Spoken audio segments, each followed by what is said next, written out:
already prepared myself to speak in English, so it's not a problem. That's better. Much better. Okay, okay.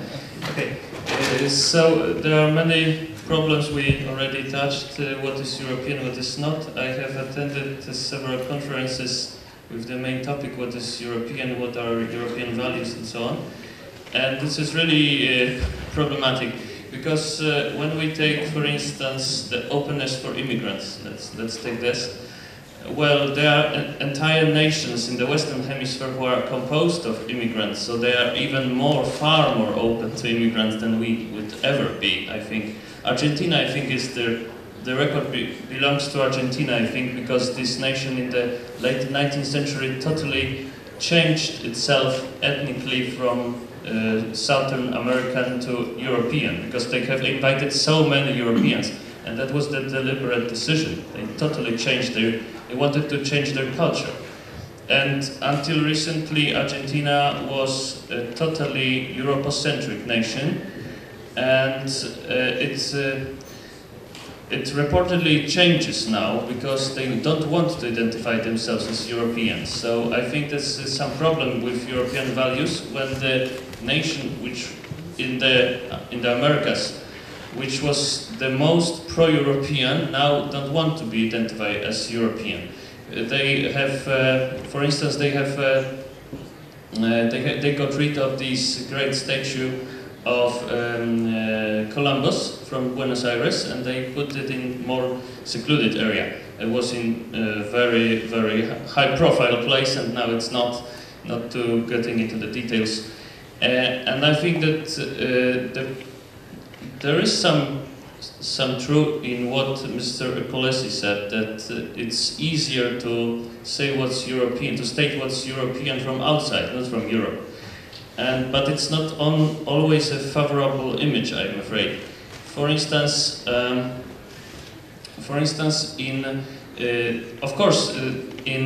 as we very often confuse Europe with European Union, with what all these political processes are going on, and the same is the people from outside are doing.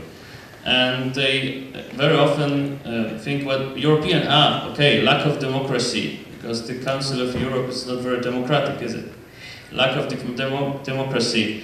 The thinking that everything used to belong to us because we were colonialists and so on, and not anymore. So we are like people who are deprived of the high influence on what is happening in the world. So the other thing, which is Europe identified from outside as Europeans, is not very favorable. This idea that Europeans are know-it-all persons, the Besserwisser, and so on, that they are very much focused on ideologies, not so much on pragmatic politics. That they discuss political philosophy first and not the practical problems, and that's why they have so many problems, like with immigrants and so on. That's the image not only from the United States, but also from Argentina, from Brazil. Those nations, of course, they have their own problems, but they identify those problems I mentioned as typically European problems. That nobody would have this. Only European could have this kind of problems. We have different kind of problems. And for instance, when we take openness to immigrants, as I said, that it's a problem if it's really European. When we take the continent itself, then we say that most of the Russians belong to Europe, but they are not so much, the rule of law people, so we put them out a little bit. And the easier is to make this with Turkish people, because they live in Asia, so that's easier task, I think. The lack of the rule of law, and they are not European as far as the continent itself is concerned. I think that the most European thing of all things would be this dominance of ideological thinking over the practical thinking. I think that's really European, and I think existentialism is very European. When in all American all of American definitions of existentialism, always existentialism is this definition. Those definitions always start with the European way of thinking, of philosophy, and so on, and so on. And it started in Europe, and so on. And then we can trace this attitude of this will of not being existentialist when they are writing those definitions. And because that's European, that's weird, that's strange, and so on. And I think that the Europeans are really existentialists, and I think it's because from the World War II, Europe is not anymore a main political factor. Even the Europe combined, even all those nations combined, are not the main factor in the on the political scene. When we ask ourselves what will happen politically in the next few decades, we usually tend to cite some American professor like Mr. Mersheimer or Mr. I don't know, Thomas Sewell and so on. And sometimes we also go to those more crazy ones like, I don't know, Stephen Bannon and so on. And we also turn to Russians. For instance, what Alexander Dugin has to say, speaking of the more crazy ones.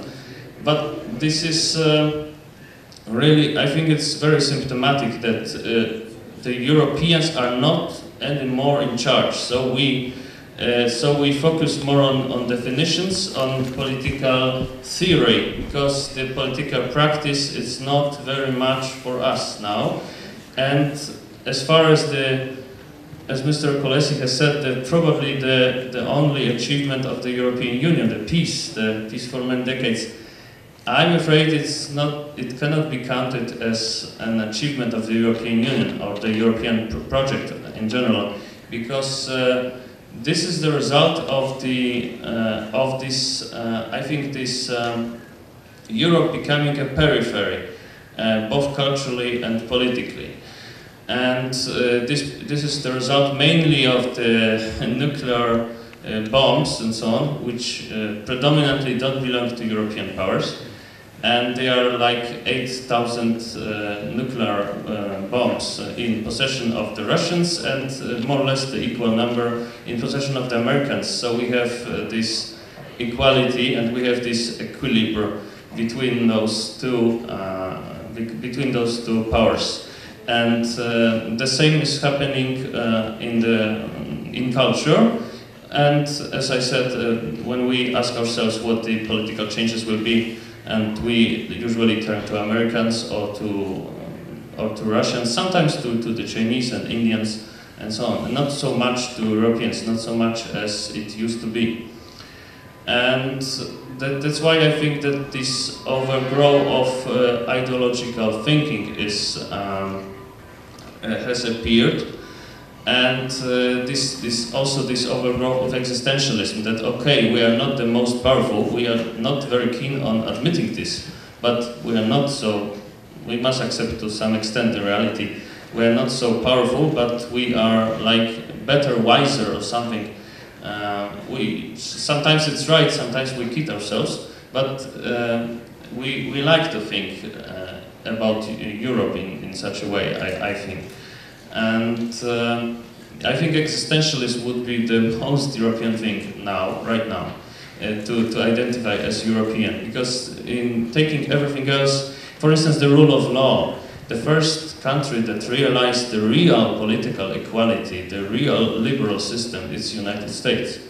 The country that had something like a written constitution, it was the Britain, but it wasn't the Magna Carta. Oh no, the Magna Carta was only a privilege for the revolted gentry. This was the Bill of Rights of 1689. This was the first written constitution.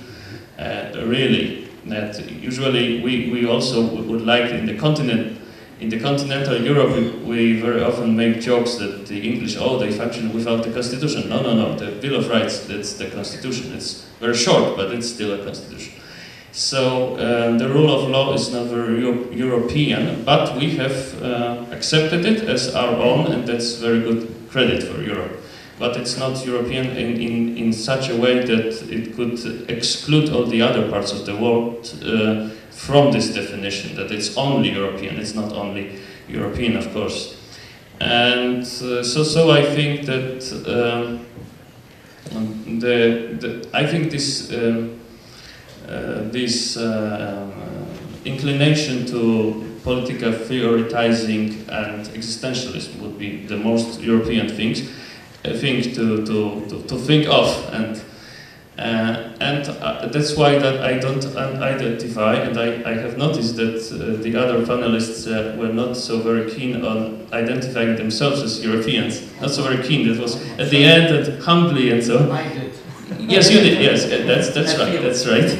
Yes, but at the end and humbly, okay. And I would say that I don't identify myself as European. I identify myself as Westerner. I think it's very nice. It's a very nice term. I think Westerner. It's what I am more. I think that European. Thank you.